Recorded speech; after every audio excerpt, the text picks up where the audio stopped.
और दोस्तों, यूपी के संभल में जामा मस्जिद में मंदिर के दावे के बाद अब राजस्थान के अजमेर में ऐसा ही दावा किया जा रहा है। ये दावा अजमेर शरीफ दरगाह के नीचे छुपा एक शिव मंदिर के होने का है। दोस्तों, ये सवाल सिर्फ इतिहास का नहीं बल्कि आस्था और पहचान का भी है। हाल ही में कोर्ट ने एक याचिका स्वीकार की है जिसमें दावा किया गया है कि अजमेर शरीफ दरगाह के नीचे एक शिव मंदिर मौजूद है। क्या ये सच हो सकता है या क्या इसके सबूत मिल सकते हैं, और अगर ऐसा होता है तो इससे देश भर में धार्मिक स्थानों पर उठ रहे सवाल, चाहे वह ज्ञानवापी हो या फिर मथुरा हो, दोनों पर क्या इम्पैक्ट पड़ेगा। आज की इस वीडियो में हम आपको दिखाएंगे कि इस विवाद में अब तक क्या अपडेट आया है, क्या इसके ऐतिहासिक, कानूनी और धार्मिक पहलू पर विचार किया जा रहा है। इससे पहले बात करते हैं कि राजस्थान के अजमेर में एक लोकल कोर्ट ने एक याचिका पर सुनवाई करते हुए नोटिस जारी किया है। इस याचिका में दावा किया गया है कि दरगाह के नीचे एक प्राचीन शिव मंदिर मौजूद था जिसे तोड़कर दरगाह बनाई गई। ये पेटिशन फाइल करने वाले हिंदू पक्ष का दावा है कि इतिहासकार हरविलास शारदा ने अपनी किताब 1910 में इस बात का जिक्र किया है। उनका कहना था कि दरगाह के तहखाने में शिवलिंग मौजूद था जहां चंदन से पूजा होती थी।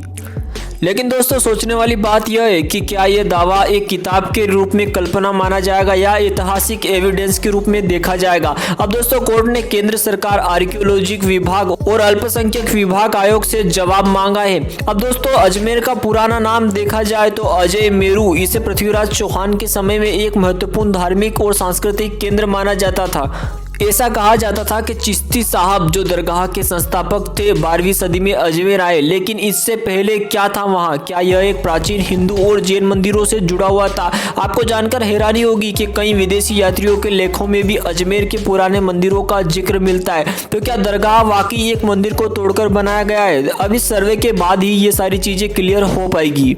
लेकिन यदि हम हिस्ट्री में डेप्थ जाए तो 1991 में भारत सरकार ने प्लेसेस ऑफ वर्शिप एक्ट लागू किया। यह कानून कहता है कि 15 अगस्त 1947 के बाद किसी भी धार्मिक स्थल के स्वरूप को बदला नहीं जा सकता। लेकिन पिछले कुछ सालों में ज्ञानवापी और मथुरा जैसे मामलों में कोर्ट ने सर्वे की अनुमति दी थी। पिटिशनर्स का कहना है कि ASI को, यानी Indian archaeologic survey of India को तहखाने की जांच करनी चाहिए, लेकिन मुस्लिम पक्ष इसे एक साजिश करार दे रहा है। क्या हम इस एक्ट के बाद भी किसी भी ऐतिहासिक सांस्कृतिक विरासत में बदलाव कर सकते हैं जबकि प्लेसेस ऑफ वर्शिप एक्ट लगा हुआ है? वहीं दोस्तों, हिंदू पक्ष का कहना है कि अजमेर एक समय में हिंदू धर्म का प्रमुख केंद्र था। वहीं मुस्लिम पक्ष का कहना है कि दरगाह सिर्फ मुस्लिम समुदाय का नहीं बल्कि हर धर्म का स्वागत करती है, और जो भी हिंदू पक्ष दावा कर रहे हैं कि वह बिल्कुल आधारहीन है। तो क्या इसे सिर्फ एक धार्मिक स्थल के रूप में देखा जाना चाहिए या इसके पीछे छिपी सच्चाई को उजागर करना चाहिए? आपका क्या मानना है? कमेंट सेक्शन में अपनी कीमती राय जरूर बताएं। लेकिन दोस्तों, अगर कोर्ट सर्वे की अनुमति देता है तो वहां वाकई कोई पुरातात्विक सबूत मिलता है, तो क्या इससे देश भर में धार्मिक स्थलों पर नए विवाद खड़े नहीं हो जाएंगे?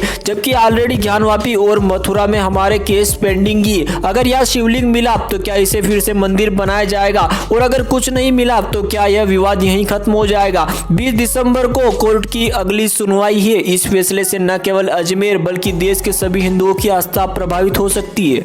अब इसके बाद में जो भी अपडेट आता है उस पर मैं अपडेटेड वीडियो बना दूंगा। वीडियो को लाइक और चैनल को सब्सक्राइब जरूर करिए। जय हिंद, जय भारत।